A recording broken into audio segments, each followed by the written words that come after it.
यह डिक्टेशन दैनिक जागरण के संपादकीय लेख से महिला हितैषी कानून पर आधारित 80 शब्द प्रति मिनट की गति से रिकॉर्ड की जा रही है।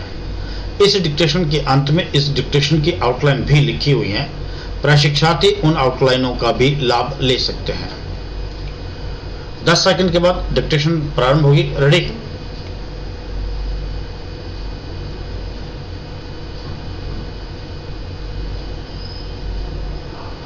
यस।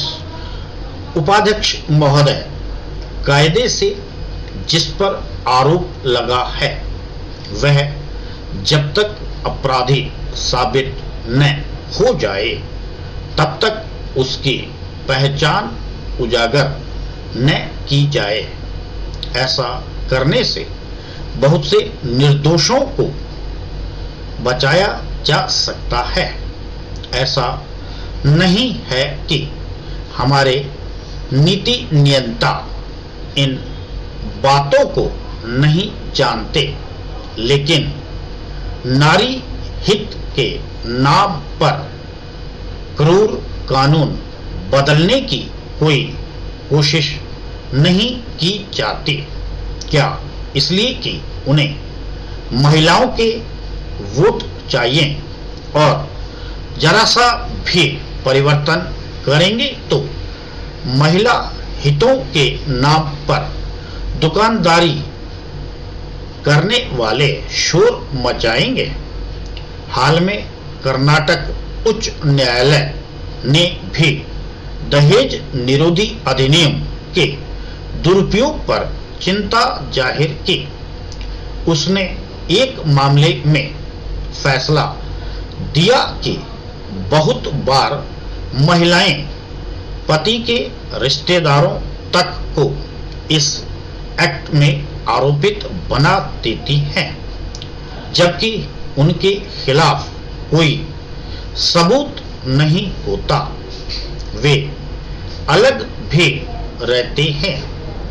जो घटनाएं हुई ही नहीं होती उनका भी उल्लेख किया जाता है, जिससे 498A का केस बनाया जा सके।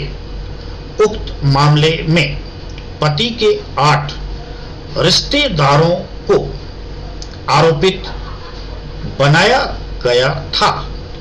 न्यायालय ने पति और उसकी मां के खिलाफ मामले को जारी रखा, मगर रिश्तेदारों के खिलाफ मामले को खारिज कर दिया। बीते कुछ समय में तो ऐसे मामले भी प्रकाश में आए हैं कि पति के परिवार से भारी भरकम रकम लेकर मामले को खत्म कर दिया गया। अब जिनके पास पैसे हैं वे तो ऐसे समझौते कर सकते हैं, लेकिन जिनके पास पैसे नहीं हैं वे क्या करें, कहां जाएं? आखिर उच्चतम न्यायालय तक कितने लोग पहुंच सकते हैं? निसंदेह महिलाएं और उनके परिवार दहेज से परेशान रहते हैं।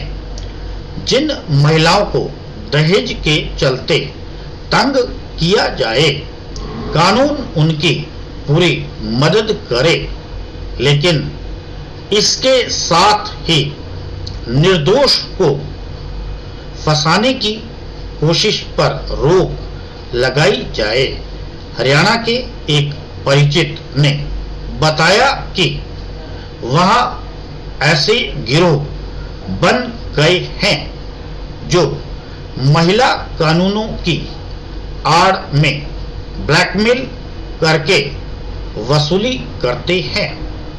सरकारों और महिलाओं के लिए काम करने वाले लोगों को इस ओर जरूर सोचना चाहिए। कानूनों का दुरुपयोग उनकी विश्वसनीयता कम करता है।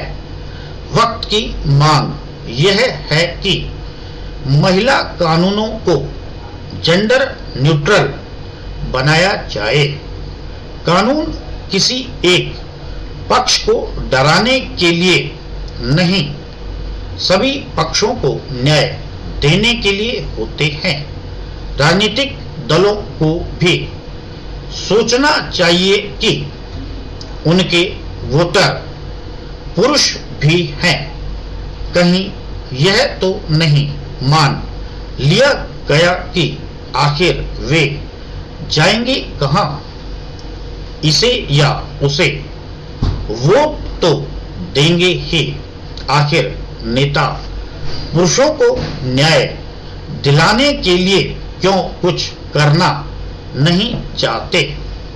राजनीतिक विमर्श में उनसे जुड़े मुद्दों को भी शामिल किया जाना चाहिए। स्टॉप। यह डिक्टेशन 80 शब्द प्रति मिनट की गति से रिकॉर्ड की गई है। इस डिक्टेशन की आउटलाइन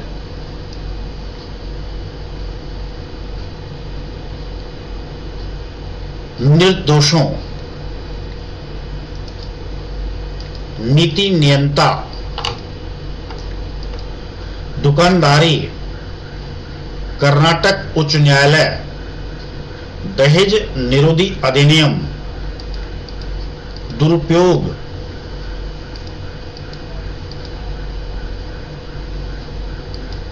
न्यायालय, रिश्तेदार, भारी भरकम, उच्चतम न्यायालय,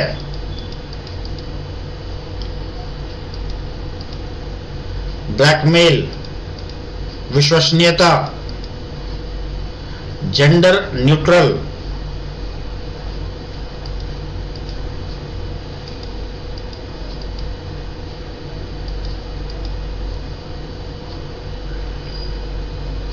प्रशिक्षार्थियों को सलाह दी जाती है कि अधिक से अधिक अभ्यास करें, डिक्टेशन को लिखने के बाद पढ़ने का प्रयास करें, पढ़ने के बाद उसका लिप्यंतरण करें और लिप्यंतरण को मूल टेक्स्ट के साथ मिलान अवश्य करें ताकि आपको हिंदी की गलतियों का पता चल सके। अंत में सभी साथियों को नमस्ते, जय हिंद, जय हिंदी, जय भारत।